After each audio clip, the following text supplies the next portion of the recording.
Bentornati sul nostro canale. Oggi facciamo un breve short, dato che è l'ultimo giorno di legatura delle nostre viti. Vi facciamo vedere un attimo come facciamo brevemente, e venerdì vi ricordiamo che esce il video proprio dedicato a questo lavoro.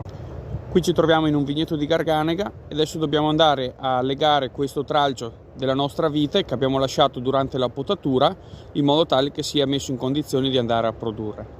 Per legare noi usiamo la nostra Fixion 2, ovviamente a batteria, e adesso vi facciamo vedere un po' alcune legature.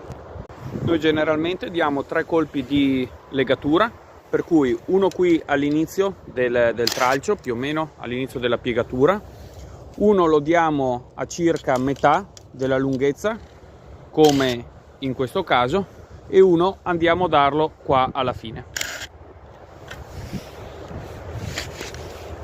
E così proseguiamo per tutte le nostre viti.